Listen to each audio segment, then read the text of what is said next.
국가고시 1타 강사 복쌤의 빨간 키 해설. 이번 시간에는 기하강학 파트를 보도록 하겠습니다. 자, 안경사 최종 모의고사 교재에 나오는 빨간 키, 빨리 보는 키워드라는 부분에 적혀 있는 기하강학에서 우리가 꼭 보고 정리해야 되는 부분들에 대해서 설명해 보는 시간을 가져보도록 하겠습니다. 자, 우선 기하강학은 1교시에 12문제가 출제되죠. 69번부터 80번까지가 기하강학 문제로 분포되어 있고요. 이제 보게 되면 제일 처음에 이제 버전스가 나오게 되고, 그 다음에 평면거울은 한 장이냐 두 장이냐에 따라서 문제 종류가 나뉘게 되죠. 그것들, 그리고 스넬의 법칙, 그리고 이것에 이어진 인계각, 그리고 전반사, 그 다음에 나오는 게 이제 결상식이 나와요. 거울과 렌즈의 결상식, 이런 문제들. 그리고 얇은 렌즈를 지나고 나면 이제 두꺼운 렌즈, 상측 주점 굴절력, 상측 정점 굴절력, 후측면 굴절력, 형상계수 이런 것들이 나오는 이제 두꺼운 렌즈. 그 다음에 이제 조리개와 수차. 수차 부분에서는 색수차와 단색강, 오수차 이렇게 해서 이제 전체적인 챕터가 나뉘어지고요. 여기 나와 있는 이제 6개 챕터 또는 조리개를 포함해 7개 챕터에서 이제 12문항을 뽑아낸다라고 생각을 하시면 되겠습니다. 그래서 한 문제만 출제되는 챕터도 있고요. 두 문제 또는 세 문제가 출제되는 챕터도 있다라는 거. 그래서 보통 기출문제를 최대한 참고하면서 많이 나왔던 것들 위주로 우선 확실하게 정리가 되셔야 되고요. 그 다음에 조금 모의고사에서 좀 더 세부적으로 나오는 문제들 같은 경우는 어느 정도 풀이만 할 수 있는 정도를 이제 알아놓고, 또는 너무 어렵다면 내가 국가고시를 내가 만점 받을 게 아니라면 기하강에서는 내가 수학을 그렇게 잘해서 기하강 광학이 부담이 안 된다 이런 상황이 아니고 그냥 광학이 항상 어렵습니다 이렇다면 기하강은 8문제에서 9문제를 맞추는 걸 목표로 하는 게 좀 나을 수 있습니다. 그러면 3, 4문제를 좀 내려놓아도 되는 부분들이 생겨요. 그러면 그런 부분들은 조금 맨날 생각하기 어려운 것들, 좀 디테일하게 나오면 헷갈리는 것들을 조금 빼버리면 되니까 전체 설명을 오늘 영상을 보면서 여러분들이 그런 부분들도 하나씩 체크해 보는 것도 좋지 않을까 싶습니다. 네. 이제는 모든 문제를 다 100% 맞춰야 되는 건 아니잖아요. 상황에 맞게 내가 할 수 있는 거, 내가 못하겠는 거를 정리해서 하는 것도, 그걸 정리하는 것조차도 실력이니까 잘 보시길 바라겠습니다. 다음, 자, 첫 번째 이제 나오는 것들은 이제 광학적 거리, 축소 거리, 겉보기 깊이, 실제 거리 이렇게 나오는데, 광학적 거리가 가장 길죠. 그리고 축소 거리는 짧죠. 그러니까 얘들의 관계만 우선 알면 돼요. 우선 실제 거리가 있죠. 우리가 실제 측정된 거리, 실제 거리가 있고요. 얘보다 긴 게 광학적 거리죠. 광학적 거리가 되고요. 실제 거리보다 조금 짧은 게 축소 거리가 돼요. 그래서 말 그대로 축소라고 하잖아요. 자, 이 축소 거리는 나중에 뒷부분에 가보면 겉보기 깊이 개념으로 같이 나옵니다. 같이 적용해 볼 수 있어요. 자, 그러니까 얘가 이제 실제 거리를 줄 거고요. 그러면 얘는 굴절률과 실제 거리를 곱하면 돼요. 그러면 더 길어지겠죠. 굴절률만큼 길어지겠죠. 왜? 실제 거리란 거는 공기 중에서 선택을 한 거기 때문에, 공기 중에서 선택한 거라서 굴절률이 더 커진다면 곱했을 때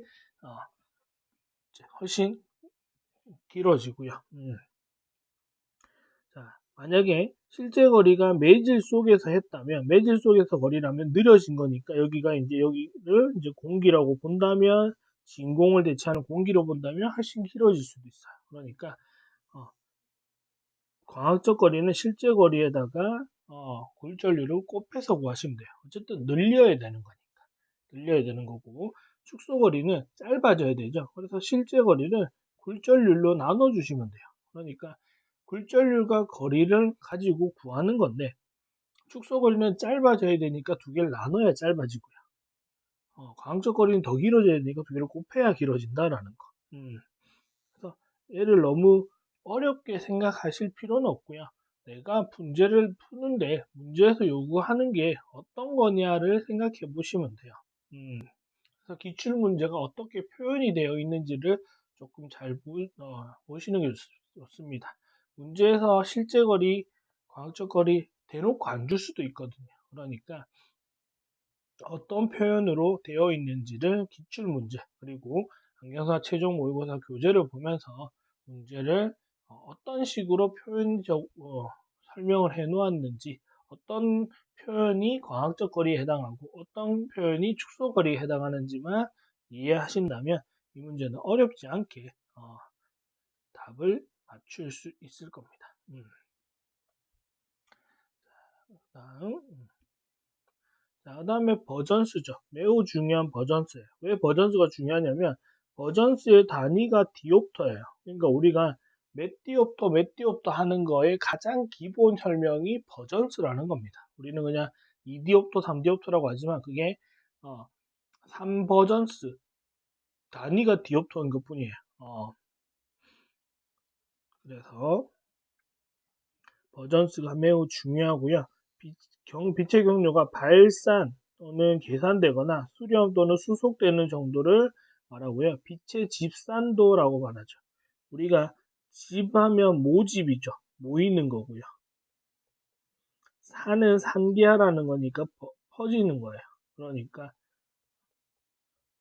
모이는 것과 퍼지는 정도를 집산도라고 하죠. 그러니까 빛이 모이거나 퍼지는 것을 수치화시켜 놓은 거를 그 능력치를 수치화시켜 놓은 거를 우리가 버전스라고 하겠다 이겁니다. 얼마만큼 빛이 벌어지고 얼마만큼 빛이 모이게 되는지 어느 정도 힘으로 모이게 되는지 이런 것들을 나타냅니다. 그래서 우리가 알고 있듯이 발산 광선, 빛이 퍼지는 거는 우리가 마이너스 보호를 붙이죠. 그래서 우리가 근시 교정용 렌즈, 발산 렌즈를 빛을 퍼뜨리는 발산 오목 렌즈를 마이너스 렌즈라고 부르는 거고요. 자, 곡률 중심이 광선의 진행하는 방향과 반대 방향에 있습니다. 그리고 수렴 광선, 모이는 애들은 플러스 보호를 붙이죠. 그래서 우리가 빛이 모이는 플러스 렌즈를 볼록 렌즈를 플러스 렌즈라고 부르는 이유기도 하고요. 그래서 얘는 진행 방향과 같은 방향에 있다. 자, 그리고 버전스는 우리가 알듯이 거리, 미터 단위 거리분의 n 굴절률로 구합니다.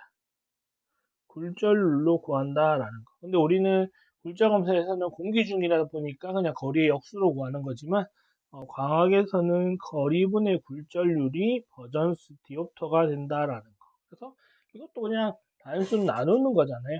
항상 우리가 기억하는 거리분의 굴절률이라는 거는 많이 보던 거니까 알 수 있고, 자, 이제 여러분들이 이걸 그림에서도 잘 볼 수 있어야 되고, 문제에서도 잘 끄집어내셔야 되는데, 자, 광원으로부터 퍼지는 또는 광원으로부터 진행된 이렇게 나오면 광원에서부터 빛이 무조건 왼쪽에서 오른쪽으로 갈 테니까 퍼지는 일이면 와이파이 안테나 커지듯이 이렇게 퍼지는 거잖아요. 그러면 얘는 광원과 진행 방향이 서로 반대죠. 그렇다 보니까 마이너스.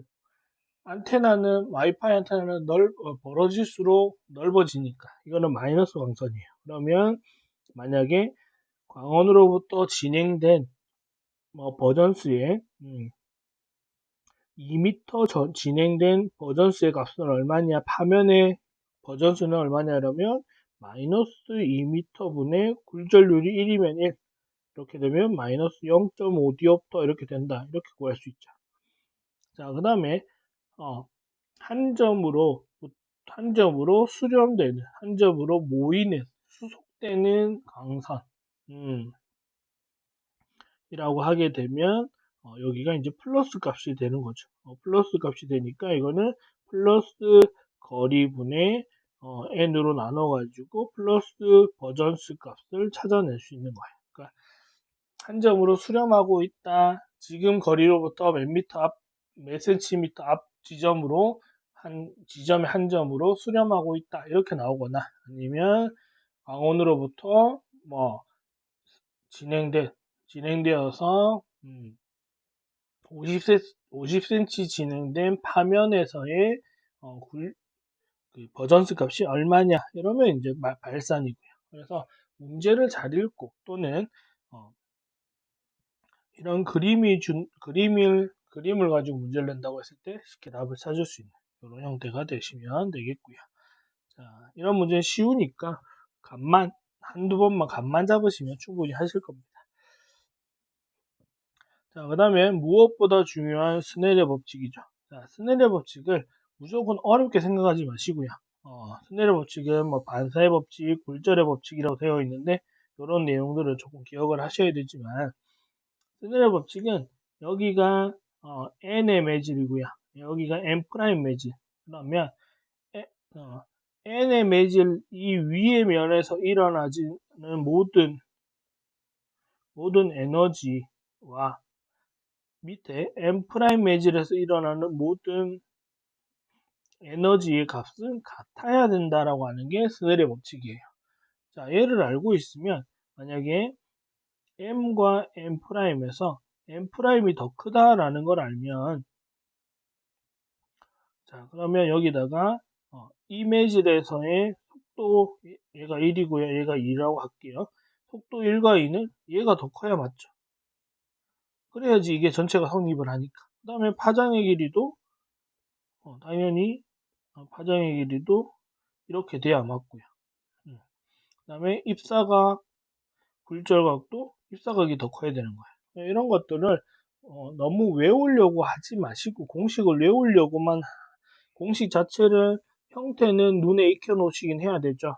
첫 번째 거 곱하기 i 입사각은 두 번째 거 곱하기 사인 굴절각이다 이렇게 붙여지 프라임 없는 거 이런 식으로 해서 이 공식 형태는 눈에 익혀 놓으셔야 돼요. 왜냐하면 시험 문제로 이 공식을 물어본 적도 있었기 때문에 그거는 생각해야 되지만 이걸 풀이하는 거를 무조건 다 외워서 풀려고 할 필요는 없고요. 그 관계만 알고 있으면 커진다 작아진다가 쉽게 보이게 될 겁니다. 그러니까 이것도 조금 외우는 암기해서 답을 내려고 하는 공식에 무조건 적용하려고 하는 그것만 조금 내려놓으시면 훨씬 낫지 않을까라고 생각합니다. 자, 다음에 이제 아까 나왔던 광학적 거리 나왔던 거고요. 다시 한번 정리하면 실제 거리는 공기 중에서 빛이 진행한 거리고요. 광학적 거리는 진공 중에서 빛이 진행한 거리. 그래서 두 개 곱하면 되는 거예요. 두 개 곱해서 구하는 거고, 축소 거리는 매질이 공기가 아닌 매질에서 진행한 거리가 되는 거니까 두 개를 나누면 되는 겁니다. 두 개 나누면 돼요. 나누면 되고 곱하면 돼요. 아까 앞에 설명했던 그대로고 떠 보이는 거리 계산. 자, 이게 어떤 거냐면 축소 거리가 우리가 겉보기 깊이로 볼 수 있어요. 자, 제가 이런 수조에 여기 500원짜리 동전이 이렇게 빠졌어요. 바닥에 있겠죠. 바닥에 이렇게 500원짜리 동전이 있는데 내가 이렇게 여기서 이렇게 봤더니 이 동전이 이렇게 안 보이고 실제 이렇게 꺾여서 물의 굴절이에서 밑에 여기 있는 건 보는 건데 실제 우리는 안 꺾이는 걸로 보는 거니까 여기 떠 있는 것처럼 보는 거예요. 그래서 우리한테 보이는 이 떠 보이는 이거를 우리는 겉보기 깊이라고 얘기하는데 이게 물속일 때 공기고요. 그러면 이 전체 거리가 실제 거리가 되죠. 실제 거리가 되고요. 여기서 여기까지 떠 보이는 이 양이 축소 거리가 되죠. 축소거리 겉보기 깊이가 돼요. 물 밖에서 보이는 겉보기 깊이가 되고요. 여기서부터 여기까지 이만큼 떠 보이는 양, 뜬 양, 위로 솟아있게 보이는 양이 여기 떠 보이는 양을 계산하는 건데, 이거는 n분의 n-1 곱하기 두께로 구하시면 돼요. 이 보이는 유리판의 두께를 줄 겁니다. 유리판의 두께를 제시해주면, 유리판의 두께를 제시해주면 이 공식을 기본적으로 써서 구하는데, 이거는 요 떠 있는 양을 구하는 겁니다. 그러니까 예를 들어 실제 거리가 40이었고요. 축소 거리가 만약에 30이었다 그러면 떠 있는 양은 10cm만큼 떠 있다라는 거죠. 그래서 이 공식으로 계산하면 이 떠 있다를 계산하는 거고, 겉보기 깊이를 구하면 얘를 구하는 거고요. 실제 길이를 구하면 이 녀석을 구하는 거예요. 그러니까 어떤 걸 물어보는지, 어떤 개념인지를 확실하게 알고 답을 내신다면, 감만 좀 잡으신다면 어렵지 않게 이 문제도 해결하실 수 있을 것 같습니다. 너무 떠 보이는 거 최근에 계속 언급이 되고 있어서 헷갈릴 수 있는데, 감만 잡아 어떤 개념인지 어떤 수치값을 알려주는 건지만 이해하시면 되겠습니다. 자, 다음에 전반사 인계각이고요. 우선 인계각이 먼저 나와야 되죠. 인계각은 굴절각이 90도가 될 때의 입사각의 크기를 우리는 인계각이라고 부릅니다. 인계각이라고 하고요. 무조건 굴절률이 큰에서 작은으로 갈 때만, 즉 자유단 반사 조건에서만 일어나는 공식이 되고요. 얘가 사인 90도가 1이다 보니까 여기 입사각을 구하는 건데 n이 내려가서 n분의 n''이 되죠. 그래서 이렇게 구한다. 이렇게 구하는 거는 나중에 그 물리강학의 그거 평간각 구할 때도 이렇게 구하기 때문에 n분의 n', n1분의 n2 뭐 이렇게 구하는 거는 항상 동일한 방법이고요. 사인 값으로 구해 주시면 되겠습니다. 아마 특수각 값을 주겠죠. 자, 그 다음에 전반사는 빛이 밀한 매질에서 소한 매질로 진행할 때 당연히 일어나야 되고요. 그리고 입사각의 크기가 인계각보다 클 때만 일어나. 그러니까 이 두 조건이 다 만족을 해야지만 전반사는 일어납니다. 전반사는 일어나게 되고요. 그러니까 인계각을 알아야 전반사가 되는 것도 확인할 수 있다라는 거. 그래서 두 개는 같이 묶어져서 나올 텐데, 인계각은 굴절각이 90도가 될 때의 입사각의 크기입니다.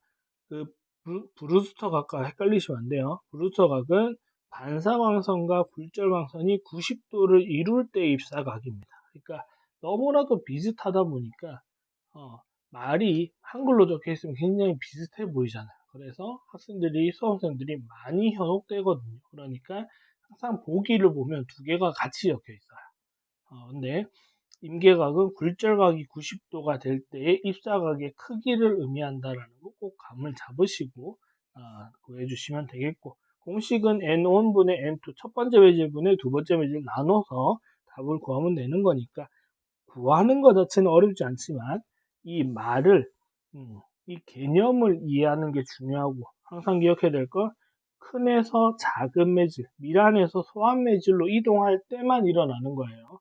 반대가 되면 인계각은 안 나타납니다. 자, 그리고 소한 매질에서 밀안 매질로 빛이 진행을 한다면, 그러니까 대표적인 게 공기에서 물로 진행을 한다면 입사각이 더 크고 굴절각은 작아지겠죠. 아까 스넬 법칙 설명할 때 그거 마찬가지죠. 그 다음에 얘가 지금 N 공기보다 N 물이 더 크니까 이렇게 되니까 입사각이 굴절각보다 크고, 그 다음에 속도 1이 속도 2보다 빠르고, 파장 1이 파장 2보다 길고, 그러니까 얘를 해석하면 속도 느려지고, 가장 짧아지고, 짧아지고, 이런 의미가 되는 거예요. 그래서 여기다 이렇게 그렇게 적어 놨습니다. 그러니까 작은 데서 큰 데로 갈 때를 외우든지 아니면 그냥 인계각 조건 알아야 되니 인계각을 공부해야 되니까 그냥 큰 데서 작은 데 갈 때를 기억을 하든지 어쨌든 조건에 대한 것들을 꼭 기억을 해 놓으셔야 됩니다. 생각보다 이 문제는 자주 나와요. 학생들이 많이 현혹이 되다 보면 많이 그냥 대놓고 외우려고만 하다 보니까 이 문제를 조금만 헷갈리게 되면 어려워해서 자주 냅니다. 이론적인 개념으로 풀어야 되는 문제라서. 자, 평면 거울이 나오면 평면 거울이 한 장이냐 두 장이냐를 빨리 구분하셔야 되고요. 한 장이라고 하게 되면 그냥 상의 크기는 동일하죠. 그리고 정리허상이 생긴다라는 것도 우리가 알죠. 상이 뒤집어지지 않잖아요. 근데 자, 평면 거울에서 평행이동, 회전이동이 있는데 자, 모두 거울 움직임 곱하기 2배를 하면 상이 됩니다. 그러니까 잘 기억하셔야 되는 게 물체 이동이 아니에요. 거울 앞에 물체를 몇 센치에서 몇 센치로 이동했더니 라고 하는 게 상관은 없다고요. 그냥 거울을 이동시켰을 때가 거리가 달라진다는 거. 그래서 만약에 거울을 10cm 이동시키면 상은 20cm 이동된 것처럼 보이게 돼요. 그리고 거울을 10도 회전시키면 상은 20도 회전되는 것처럼 나타난다. 그래서 이거를 역으로 물어보는 경우들이 많죠. 자, 어떤 평면 거울에서 상이 20도 회전되었다면 평면 거울의 회전 각도는 얼마이겠느냐 라고 문제를 내는 겁니다. 그러면 이거는 상이 20도 회전했단 말은 2배로 그렇게 결과가 난 거니까 거울을 10도만큼 회전시켰습니다 라는 게 정답이 되죠. 그래서 무조건 상은 거울의 이동 또는 회전의 2배만큼 나타난다 라는 거 꼭 기억하시면 되겠습니다. 근데 이걸 만약에 많은 수험생들이 외우기 싫으니까 무조건 2배만 외워요. 근데 상이 20도 회전했다 그러는데 여기다가도 2배를 해서 거울이 40 움직였다 이렇게 답을 냅니다. 그러니까 주어를 정확하게 보셔야 됩니다. 이게 생각보다 국가고시라는 게 특히나 광학 과목이 더 그래요. 우리가 그냥 수학을 가지고 풀어야 될 것 같은 그래서 부담감을 가지는 광학인데 문제를 보다 보면 결국 여러분들은 공식을 몰라서 틀리는 게 아니고 한글을 제대로 읽지 못해서 틀린다라는 겁니다. 그래서 글을 정확하게 읽어주는 연습을 해주는 것이 좋다. 차분하게 읽어서 확실하게 실수 없이 체크하는 연습. 그리고 올해부터는 CBT로 시험을 더 그런 거를 주의해야 될 수밖에 없습니다. 자, 그리고 한 장의 평면 거울은 그밖에 할 게 없고요. 두 장의 평면 거울이면 꺾인 각이거나 상의 개수가 납니다. 꺾인 각은 360도 빼기 2세타인데 여기 세타는 두매 거울이 이루는 사이각이에요. 그러니까 거울이 이렇게 있으면 이 각도를 말하는 겁니다. 절대 헷갈리지 않은 낚이면 안 되는 거 여기에 30도로 입사했다. 입사각은 여기 사이각도를 주는 순간 입사각은 아무 의미 없어요. 몰라도 돼요. 원래는 이 사이각도가 없을 때는 입사각을 가지고 여러분들이 계산했었어야 되지만 지금은 사이각도를 준다면 입사각을 고려 안 하셔도 돼요. 그걸로 낚이지 마시고 그럼 이렇게 풀어서 답을 내시면 되니까 어렵지 않습니다. 곱하기랑 빼기만 잘 하시면 돼요. 자, 그 다음에 상의 개수도 마찬가지로 상의 개수는 세타분의 360으로 하시면 돼요. 요 세타도 마찬가지로 사이각입니다. 이 거울이 이루는 요 세타를 여기다 넣으시면 되는데 얘는 계산한 게 개수니까 n으로 나올 거잖아요. n을 나누죠. 홀수면 그대로 가고요. 짝수면 빼기 1을 해주면 되고요. 만약에 뭐 7.5개 이렇게 나오면 7개가 답입니다. 그래서 만약에 계산했는데 7 나오면 7개, 8 나오면 7개, 7.5 나와도 7개입니다. 이런 식으로 계산이 된다라는 거. 만약에 8.5 나와서 8개 해도 돼요. 하면 돼요. 이 8을 또 보고 짝수니까 또 1을 빼야지 이렇게 하시면 안 됩니다. 무조건 소수점을 버렸으면 그대로 가셔야 됩니다. 앞에 정수에다가 홀짝을 따질 필요는 없습니다. 그래서 두 매의 평면거울은 꺾인 각 아니면 상의 개수니까 두 배를 해서 빼거나 나누거나 이렇게 하시면 됩니다. 각도는 빼주고요. 각도를 구하라 그러면 두 배로 빼주고 개수를 구하라 그러면 나눠주고 이렇게 구하시면 되겠습니다. 생각보다 많이 나오니까 꾸준하게 체크해서 봐야 될 것 같고요. 자, 그 다음에 이제 프리즘의 종류인데 프리즘인데요. 프리즘 같은 경우는 반사 프리즘, 분산 프리즘 이렇게 있어요. 분산 프리즘이 색분산, 색을 퍼뜨리는 프리즘을 말하죠. 그리고 분산 성능은 굴절 렌즈의 소재의 굴절률에만 의존한다 정도. 그리고 반사 프리즘은 직각, 지붕형, 포로, 도부 이렇게 있는 여러 가지 종류가 있는데 전 개인적으로 이 문제는 이 종류를 여러분들이 다 나는 외워보겠다라는 분은 말리지 않겠지만 저는 이 문제는 반사 프리즘 종류는 어렵진 않지만 굳이 저 종류를 다 외워야 되나? 저런 시간을 굳이 써야 되나 싶은 생각이 더 들고요. 차라리 위에 나와 있는 것들이 더 중요하죠. 빛은 프리즘을 통과하면 기저 방향으로 꺾인다. 그 다음에 상은 꼭지점, 정점 방향으로 이동된다. 그리고 우리 눈은 상을 봐야 되니까 눈은 상을 쫓아가는 거잖아요. 그래서 상과 항상 같은 방향으로 이동된다라는 거죠. 눈은 상을 본다. 본다니까 상이 정점으로 가니까 눈도 정점으로 가야 상을 볼 수 있는 거고요. 빛은 기저로 꺾이는 거고요. 자, 이런 식으로 두 개 개념 확실하게 알고 분산 프리즘, 빛을 퍼뜨리는 프리즘을 얘기하고 여기 통과되면 뭐가 나오죠? 무지개가 나오죠. 이렇게 나오고 얘는 굴절률에 의존한다. 또 체크하시면 되겠고요. 자, 프리즘의 꺾인 각, 최소 꺾인 각이라고 하는데 공식은 이렇게 되어 있습니다. n-1에 곱하기 정각의 크기인데요. 정각의 크기가 최소 꺾인 각이 되는데 가끔 얘가 라디안 각도로 나올 때가 있어요. 라디안 각도로 나오면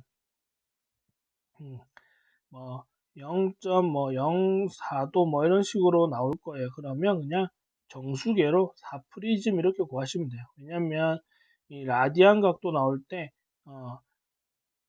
1cm 라디안이 1프리즘과 동일하거든요. 근데 여기 cm라는 거는 100분의 1이잖아요. 100분의 1이라서 결국 이 소수점 두 개 지우는 거랑 같은 효과를 만들어내기 때문에 그냥 이렇게 나오면 숫자로 이렇게 정수계로 나누시면 됩니다. 이거는 기출문제 있으니까 한번 이런 꼼수로 풀어보는 것도 한번 연습해 보세요. 자, 그 다음에 최소 꺾인 각의 조건인데 이거는 이런 게 있다 정도만 기억하시면 될 것 같고요. 혹시 모르니까 이 첫 번째 거는 눈에 익혀 놓으시면 좋습니다. 제1면의 입사각과 최종적으로 나가는 이면에서의 굴절각이 같다면 최소 꺾인 각 조건이 성립한다라는 거니까 어느 정도는 눈에 봐놓고 읽을 수 있으면 기억할 수 있으면 좋을 것 같습니다. 그 다음에 이제 색분산과 아배수고요. 색분산의 역수가 아배수죠. 그래서 보면 분산능, 분산되는 능력치는 nd-1분의 nf-nc예요. 근데 아배수는 분산능의 역수로 가니까 얘를 뒤집으면 돼요. 서로가 뒤집으면 돼요. 그러니까 둘 중에 하나를 확실하게 외우십시오. 아배수 공식을 외우든 분산능 공식을 외우든 둘 중에 하나를 외우시고 하나는 그거의 역수로 구하면 되니까 둘 중에 하나를 외워줘야 되는데, 자, 여기가 FCD로 돼 있죠. N에. 이게 색깔선인데 ND가 중간이고요. NF가 가장 큰 거고요. NC가 작은 거예요. 값이 나오면. 그래서 저는 중 빼기 1은 큰 빼기 작 이렇게 해가지고 이게 분산, 저는 이렇게 외웠습니다. 저는 분산으로 외웠어요. 중 빼기 1, 중간 거 빼기 1은 1분의 큰 거 빼기 작은 거는 분산는, 나중에 아배수고라 그러면 큰 거 빼기 작은 거 분의 중간 거 빼기 1 이렇게 해서 아배수 이렇게 구할 수 있으니까. 어쨌든 둘 중에 하나는 무조건 알고 계셔야 됩니다. 은근 얘가 계산하라 문제가 나올 수도 있고 공식을 그대로 물어보는 경우도 있어요. 그러니까 꼭 둘 중에 하나는 기억해 놓으시면 좋을 것 같고요. 자, 아배수는 클수록 좋아요. 아배수는 긍정적 단어예요. 긍정 단어이기 때문에 커야 좋습니다. 커야 훨씬 좋은 거다라는 것만. 아배수는 빛을 퍼지지 않게 하는 능력치이기 때문에 커야 좋은 거고요. 분산은 말 그대로 퍼뜨리는 거잖아요. 색이 퍼지는 건 안 좋죠. 그래서 핵분산은 부정의 단어라고 생각하셔도 되겠습니다. 자, 다음 가우스 렌즈 결상식이고요. 자, 이런 공식으로 풀어야 되는 문제들도 가끔 나오는데 이 공식으로 풀어야 되는 문제들은 솔직히 좀 암산으로 하기가 귀찮죠. 왜? 분수고 나중에 통분을 해야 되니까 좀 귀찮아서 저는 그냥 보통은 이거를 경우의 수로 구분하는 거를 추천을 더 드리는 편입니다. 그게 훨씬 빠르거든요. 그리고 적당히 찍을 수도 있기 때문에 이게 연습이 되신다면 훨씬 공식으로 푸는 것보다는 국시 문제만 풀 때는 경우의 수로 푸는 게 훨씬 낫다라고 보는 편이라 그걸로 집중해서 설명드릴 거고요. 자, 근데 이 명굴전력식은 여러분들 꼭 기억 좀 해 놓으세요. 이것도 위에 거랑 아래 거 둘 다 기억해 놓으시면 됩니다. 이건 위에 공식으로 기억하시고, 만약에 공기가 끼인다면 뒤에가 1로 바뀌면 되고요. 빼기 1이고, 공기가 안 끼면 n' 빼기 n이고, 이렇게 되는 거니까, 명굴전력식 구하는 공식은 좀 기억해 놓으시면 도움이 좀 많이 될 겁니다. 기출문제 보면 이런 문제들 있죠. 이런 단일 구면에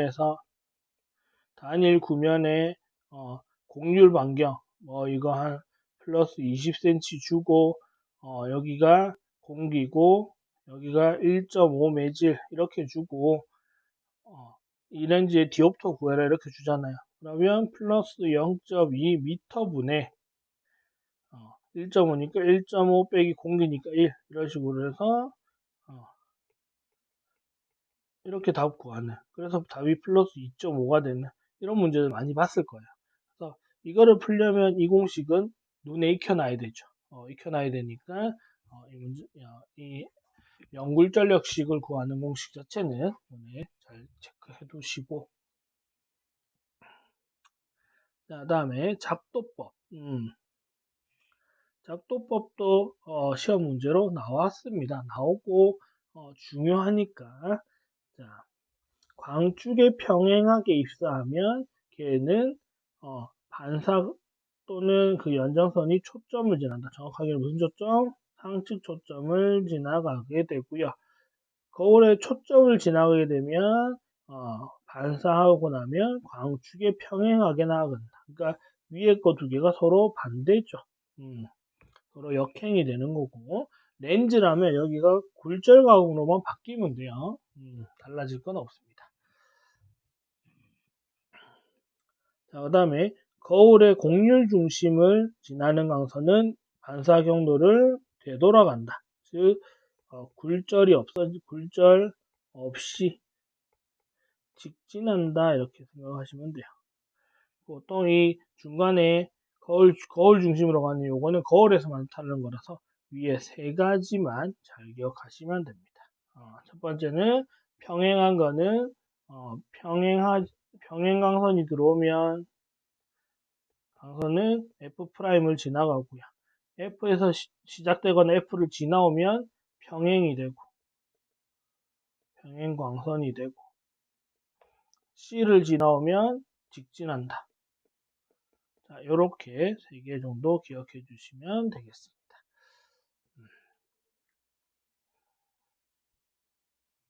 다음에 이제 거울 결상식 공식들 많은데 아까도 얘기한 대로 이 공식을 이걸 이렇게 다 풀어낼 수도 있고요.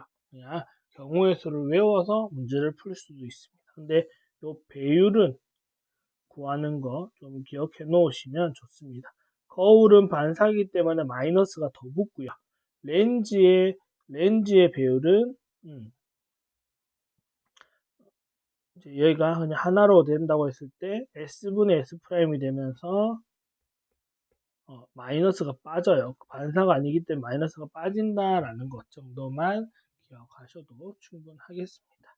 여기 N이랑 N'이 들어가는 거는 다른 조건이 매질이 다르다는 조건이 있을 텐데 일반적인 케이스에서는 대부분 이렇게 푸니까 거울과 렌즈의 팽 배율은 여기 마이너스가 있으면 거울, 없으면 렌즈가 된다.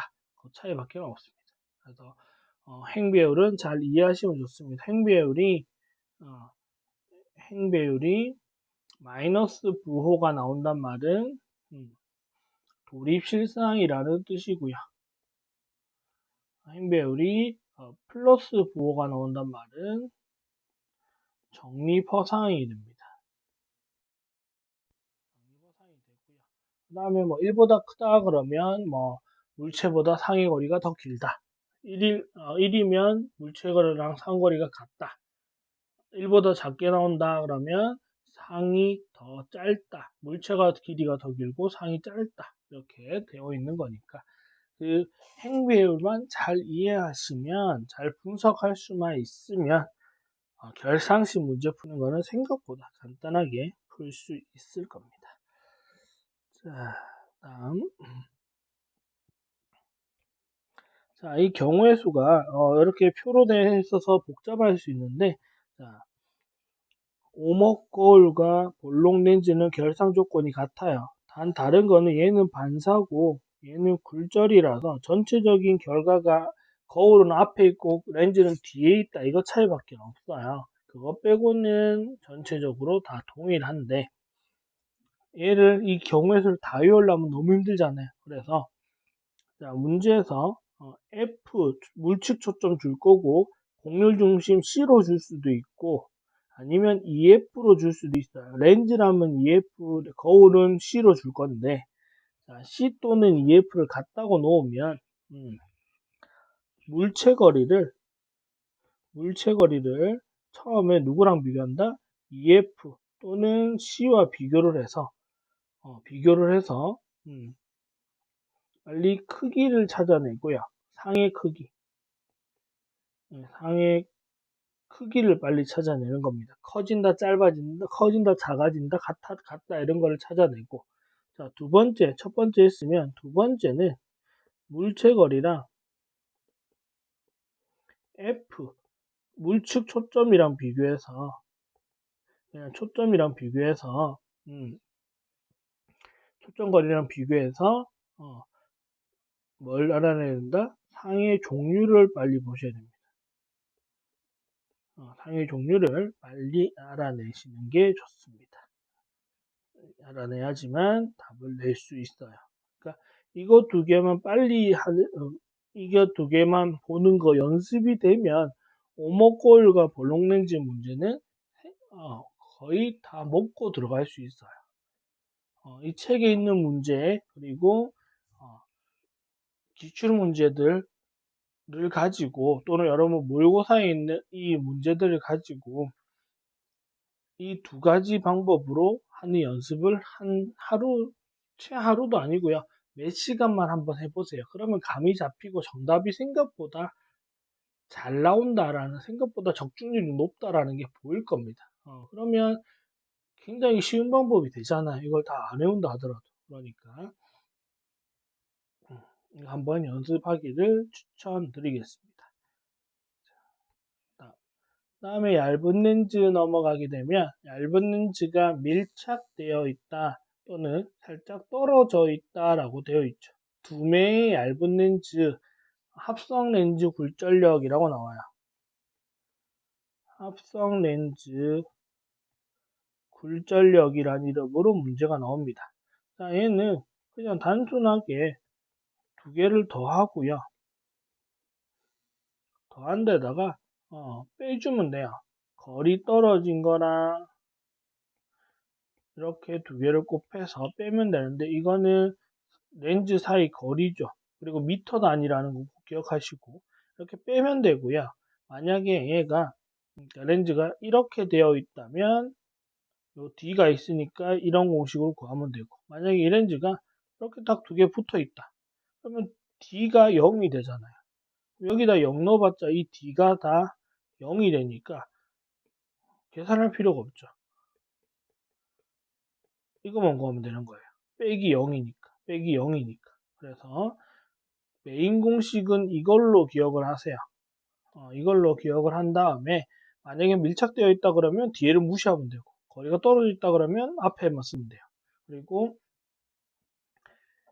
이 사이가 매질이 n으로 공리가 아닌 n으로 들어차 있다 그러면 이렇게 나눠놓으면 되는데 이런 문제까지는 아마 국시인에서 그리고 특히나 CBT 문제에서 이런 문제까지 주지는 않을 겁니다.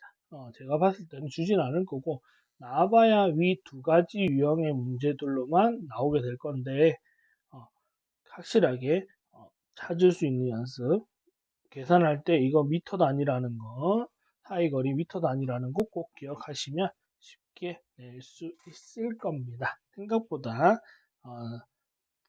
답을 쉽게 낼 수 있을 거라서 해볼만 하실 겁니다. 이 문제도.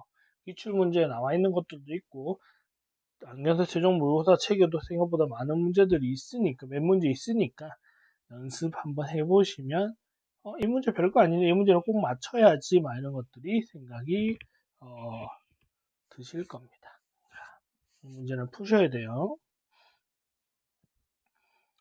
그 다음에 이제 얇은 렌즈의 종류인데요. 자, 이 왼쪽 ABC는 플러스 렌즈, 볼록 렌즈, 뒤에 렌즈는 마이너스 렌즈, 오목 렌즈죠. 이거는 이제 문제 풀 때 보면 부호라는 게 맨날 중요하고 할 거예요. 그래서 여기 R1 첫 번째 면의 곡률 반경이 렌즈의 부호를 결정한다라고 생각하시면 돼요. 자, 양볼록은 첫 번째 면이 플러스예요. 그러니까 플러스 렌즈고요. 양오목은 첫 번째가 마이너스 부호로 가지죠. 그러니까 마이너스 렌즈. 그래서 양볼록, 양이라고 이름 붙여진 이런 애들은 R1과 R2의 부호가 다릅니다. 서로가 딱 반대예요. 어쩔 수 없어요. 형태가 그렇게 생겨서 무조건 반대입니다. 하나가 플러스면 하나는 무조건 마이너스예요. 근데 볼록은 플러스, 오목은 마이너스 플러스 이렇게 됩니다. 왜냐하면 얘 첫 번째 거의 부호가 이 렌즈의 부호를 결정하기 때문에 그렇고 자 평볼록은 하나가 무한대인데 얘는 1면이 무한대인지 2면이 무한대인지를 확인하고 해야 되죠. 그리고 메니스커스요. 메니스커스는 무조건 R1과 R2의 부호가 같습니다. 부호 동일.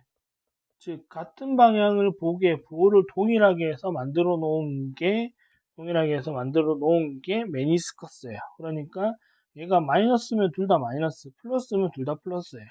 그러니까 메니스커스는 어느 쪽으로 되어 있는지, 좌측으로 볼록하면 플러스일 거고 우측으로 볼록하면 마이너스니까 이건 둘 다 부호가 동일하게 따라간다라는 거 꼭 기억하셔가지고, 만약에 문제가 R1은 플러스고 R2는 마이너스 이렇게 되어 있는 렌즈 형상은 이러면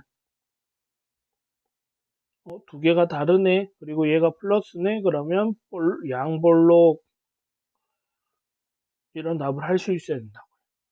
그래서 부호 결정하는 거에 대한 것들 한번 보시고 정리가 되시면 좋을 것 같습니다. 자, 그 다음에 상측 주점 굴절력이고요. 자, 상측 주점 굴절력의 원 공식은 이렇게 되죠. 이렇게 되는데 아까 D 자리에 n분의 t가 들어갔어요. 거리가 두께로 들어가고요. 아까 여기도 n분의 d였잖아요. n 그대로 들어가고 여기가 d 자리에 t가 들어간 것 뿐입니다. 똑같은 거고요. 얇은 렌즈 거기서 나왔던 거랑 똑같습니다. 자, 다를 거 없고.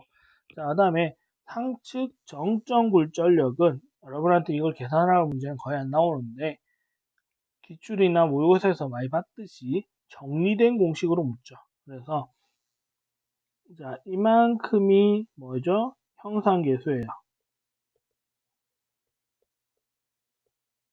형상계수예요. 자, 그러면 형상계수 이렇게 되죠. 그러면 dv''은 상측 정점 굴절력은 형상계수 곱하기 전면 더하기 d2 이렇게 구할 수도 있고, 이거 두 개를 합쳐서 뭐라 부르죠? D'이니까 형상계수 곱하기 상측 주점 굴절력 이렇게도 구할 수 있고요. 그 다음에 자, 여기 보시면 요만큼을 우리가 뭐라 부르냐면 fs와 d1'을 곱한 거를 뭐라 부르냐면 얘를 우리는 dn'이라고 불러요.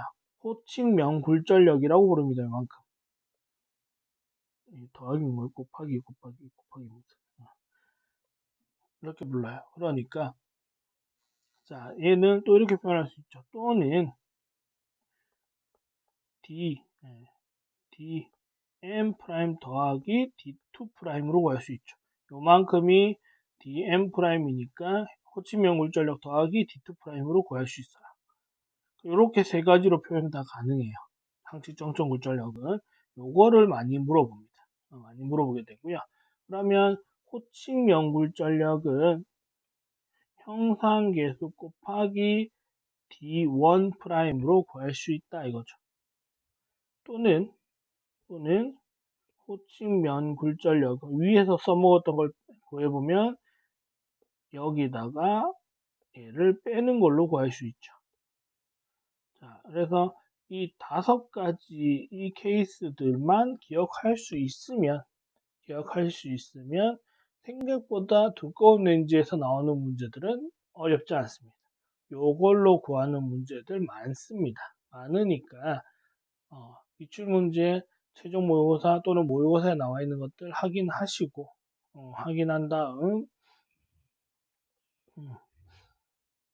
연습 삼아 문제를 적용시켜서 처음엔 공식을 보더라도 한번 해보시면 좋을 것 같고요. 근데 여기에 이제 두꺼운 렌즈에 어떤 문제가 있냐면 이거를 배율과 연관지어서 낼 수 있어요. 그냥 형상계수 곱하기 굴절력 계수하면 배율이 되기 때문에 이 형상계수에서 n과 t 전면 굴절력 이런 것들을 키우고 작게 하는 거에 따라서 어떻게 된다라는 건데, 그거 제가 두꺼운 렌즈 파트의 문제를 풀어놓은 게 있긴 한데, 유형별 문제로 풀어놓은 게 있긴 한데, 웬만하면 여기 나와 있는 이 공식으로 푸는 두꺼운 렌즈 문제를 제외한 그 문제는 저는 좀 내려놓는 거를 추천을 드립니다. 괜히 그거 다 외우려고 하다 보면 플러스 렌즈, 마이너스 렌즈 구분도 해야 되고 해서 너무 할 게 많으니까 저는 개인적으로는 그거는 내려놓는 것을 추천드립니다. 자, 다음에 주점의 위치예요. 이것도 마찬가지로 볼록, 양오목은 이렇게 형태별로 구분할 건데 양볼록, 양오목은 모두 다 렌즈 내부에 있어요. 안쪽에 있어요. 그리고 평볼록과 평오목은 하나는 내부에 있고요. 하나는 커브면과 일치되게 그립니다. 커브면과 일치면 하나는 여기, 하나는 여기 있다 소리예요. 만약에 이런 커브면이면 하나 여기, 하나 여기 이렇게 있어요. 내부에 하나, 이 커브면에 하나 이렇게 있고 무조건 왼쪽에 있는 게 물측, 오른쪽에 있는 게 상측입니다. 자, 메니스커스는 둘 다 바깥에 있습니다. 메니스커스는 모두 외부입니다. 그러니까 양볼록, 양오목과 서로 딱 반대죠. 양볼록, 양오목은 둘 다 안에, 메니스커스는 둘 다 밖에. 다음에 평볼록, 평오목은 한쪽은 커브면에 걸리고 한쪽은 내부에 이렇게 되어 있고요. 자, 그러면 얘는 어디로 쏠리냐라고 하면 커브 쪽으로 쏠립니다. 그래서 만약에 이러한 메니스커스인데 중간이 두꺼운 플러스 메니스커스라면 이면이 커브가 더 크죠. 그래서 여기 이렇게 두 개가 떨어지고요. 밖으로 나가고 앞쪽으로 밀리고요. 커브면이 있으니까 이 앞쪽으로 가고요. 만약에 이런 식의 오목 메니스커스가 되면 여기가 더 두꺼운 마이너스 오목 메니스커스가 되면 이쪽 면이 더 커브가 심하죠. 그렇게 되면 여기에 이렇게 두 개가 만들어집니다. 이렇게 돼요. 근데 이거는 좌우가 뒤집어질 수도 있잖아요. 그래서 커브면 심한 쪽으로 쏠려가 있다라는 것 정도만 확인하시면 어렵지 않게 볼 수 있겠네요. 이 그림을 만약에 볼 것 같으면 2번과 6번은 지우고 1번 양볼록, 3번 평볼록, 4번 메니스커스, 5번 양오목, 7번 평오목, 8번 메니스커스 이렇게 되니까 그것만 보시면 되고 2번은 6번을 지우셔도 될 것 같습니다. 그 다음에 구경조리개, 시야조리개 또는 텔릭센트릭 광학계 이렇게 나오죠. 자, 구경조리개는 빛의 양을 제한하는 거고요. 시야조리개는 상을 볼 수 있는 범위를 결정하는 겁니다. 그래서 빛의 양을 제한하는 것은 홍채가 있고요.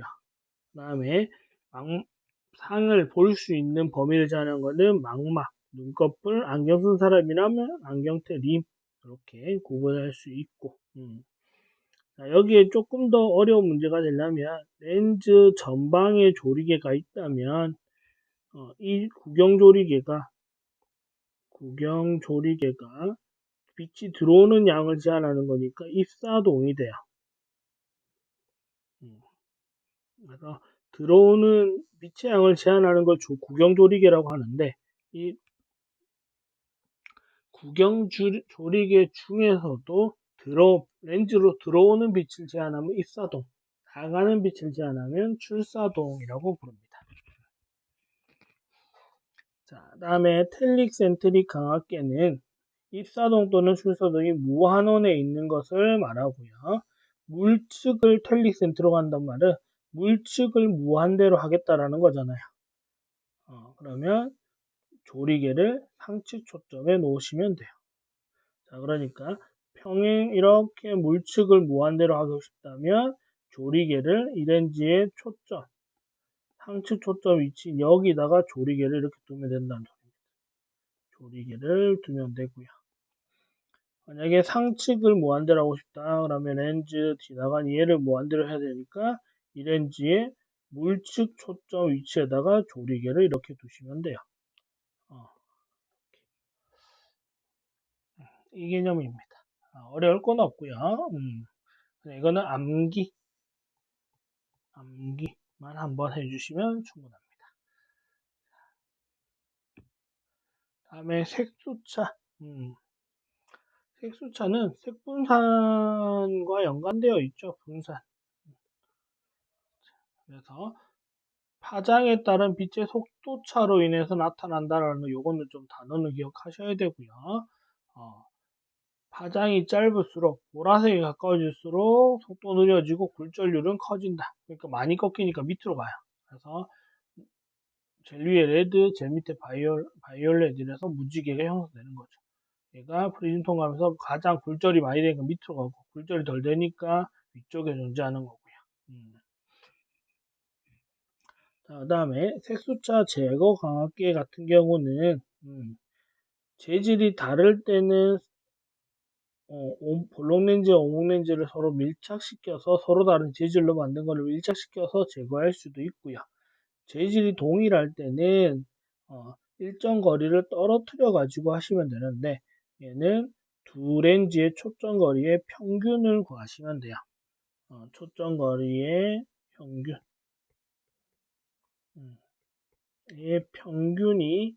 평균만큼 떨어뜨려 놓으시면 됩니다. 진 거리가 돼요. 자, 그리고 제거 광학계 이름이 있는데 에크로맷이 있고 에퍼크로맷이 있어요. A가 있고 APO가 있어요. 그래서 짧은 거는 1차, 긴 거는 2차까지 모두 제거. 이렇게 생각하시면 됩니다. 그러니까 뭐 잔여 색소차까지 뭐 모두 제거 이러면 이름 긴 거 그냥 간단하게 제거라고 했으면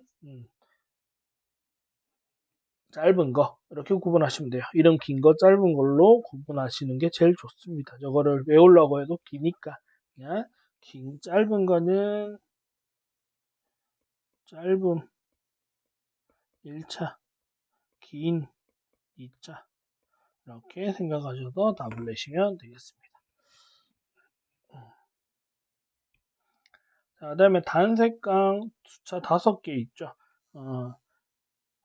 앞에 색은 백색강에서 색깔이 퍼지는 거고 이거는 그 중에 빨간색 하나만 뽑아도 이렇게 숫자가 생길 수 있는 건데 종류 기억하세요. 구면, 코마, 빗점, 상면 만곡, 왜곡 이렇게 5개 상의 종류 물어보는 거. 다음 중 단색강 수치에 속하지 않는 것은 이래서 뭐 색수치 집어넣고 이럽니다. 자, 얘들은 2개씩 묶으면 돼요. 구면, 코마 묶고요. 그 다음에 B점 상면 만국 묶고 왜곡 따로 두면 됩니다. 이렇게 두 개 묶어서 보면 되고요. 자, 구면 수차만 광축상이고요. 나머지는 다 광축 외 물점이고요. 보통 뭐 비구면이나 조리개 쓰거나 밴딩하면 거의 다 없어지는데 이 보정 렌즈의 명칭이 시험 문제에 자주 나와요. 그래서 구면 숫자와 코마 숫자는 애플러넷이라고 합니다. 애플러넷. 그리고 아베의 정연 조건이 성립되어야 된다는 건데 이 아베의 정연 조건은 사인 비율이 맞아야 된다 뭐 이런 뜻이라서 우리가 그것까지는 자세히 안 보셔도 상관없지만 이런 게 있다 정도까지는 체크해 주시면 되고요. 이 두 단어가 나오면 구면 숫자와 코마 숫자인데 두 개로 구분할 방법은 광축사 그러니까 이렇게 평행하게 들어오는 이런 애들은 구면 숫자고요. 이렇게 안 들어오고 이렇게 들어오는 빛에 대한 거면 코마 숫자입니다. 자, 그 다음에 B점 숫자, 상면 만곡 숫자. 어쨌든 B점 숫자를 우리가 쉽게 다른 말로 난시라고 표현을 많이 하죠. 그래서 난시의 영어 단어가 되는 에스티그맷 원래는 에스티그메티즘이 난시라는 뜻이거든요. 그래서 난시 광학계고요. 난시를 부정한다 그래서 앞에 ain이 붙은 겁니다. 그래서 익숙한 단어가 보이면 이거 비점 숫자 상면 만곡 제거한 거구나 라는 것을 읽어주시면 되겠습니다. 그래서 우리가 안경원에서 보면 AS라고 적혀 있는 게 있죠. 비구면 렌즈 뜻할 때. 비구면 렌즈 뜻할 때 AS라고 적혀 있어요. ASP 이렇게 적혀 있거나. 이렇게 다음 왜곡 수차는 정상 조건입니다. 그러니까 배율이 정상화되는 조건을 만족해야 된다라는 거죠. 그래서 배율이라는 말이 나오면 왜곡이고요. 여기 코마와 구면은 ip사고라는 말이 나오면 이겁니다. 그러니까 어떤 높이로 중심이 아닌 곳으로 들어오는 것 때문에 나타난다. 그래서 ip사고라는 말이 나오면 구면 코마 수차고요. 그 다음에 비점 수차는 먼저 아시잖아요. 난시니까 방향별 굴절력이 차이가 나타나서 그렇다라는 겁니다. 그리고 상면 만곡은 상이 결상되는 면이 만곡 커브가 져 있는 거다라는 거니까 이거는 뭐 그냥 신경 안 쓰셔도 상관없고 비점 수차는 여기와 여기의 굴절력이 달라서 그렇습니다. 여기 1이면 여기가 2 이런 식으로 돼 있어서 빛이 어디를 들어가냐에 따라서 영향을 다르게 받는다는 게 비점 수차. 구면 숫자와 코마는 높이 가운데로 들어간 거랑 주변으로 들어간 게 다른 결상을 맺는다 그래서 나타나는 거. 다음에 왜곡 숫자는 배율 때문에 만들어지는 겁니다. 아무리 가운데로 들어온다 하더라도 배율 때문에 어쩔 수 없이 만들어지는 게 왜곡 숫자가 되겠습니다. 그래서 여기 왜곡 숫자에는 실패형이 있고요. 그 다음에 술통형 이렇게 있죠. 실패형과 술토형이 있어요. 이거는 구분할 때 전부 다 주변부가 어떻게 보이는지를 확인 잘 하시면 되겠습니다. 확대돼 보이는 건지 축소돼 보이는 건지를 잘 보시면 확실하게 알 수 있겠습니다. 마이너스 렌즈인지 플러스 렌즈인지 구분하는 게 좀 필요하니까. 자, 이렇게 해서 제가 빨리 넘길 거 빨리 넘기고 했는데도 시간이 거의 1시간이 넘어가네요. 꽤 긴 시간이지만 기하학을 전체적으로 한번 그냥 쭉 훑는다는 느낌으로는 여러분들 충분히 보실 필요는 있을 것 같아서 안 끊고 한 번에 다이렉트로 녹화를 했습니다. 한번 보시면서 혹시 얼마 안 남았을 때 보면서 기하강학 정리하는데 한번 쑥 훑어보는데 도움이 되는 영상이었으면 좋겠고요. 그리고 여러분들 국시 잘 마무리하고 나서 이제 안경사 임상교육 졸업하시고 나서 이제 면허 따고 나서 안경 취업할 때 실습을 조금 알고 들어가면 좋겠다는 생각으로 안경사 기초 실무 교육을 실시하려고 합니다. 자세한 거는 카페나 단톡방 그리고 유튜브에 다 나와 있긴 하지만 그래도 궁금하신 분들은 카카오톡 아이디 여기로 톡 주시면 카카오톡 주시면 제가 설명해 드리도록 하겠습니다. 많이 참여해 주셔가지고 국시 이어서 취업할 때 필요한 기술들도 기본적인 것들을 좀 배워서 취업하시는 것을 추천드리겠습니다. 많은 문의 바라고 많이 신청해 주시길 바라면서 기하강학에 대한 빨간기 정리 수업은 여기까지 하고 마무리하겠습니다. 감사합니다.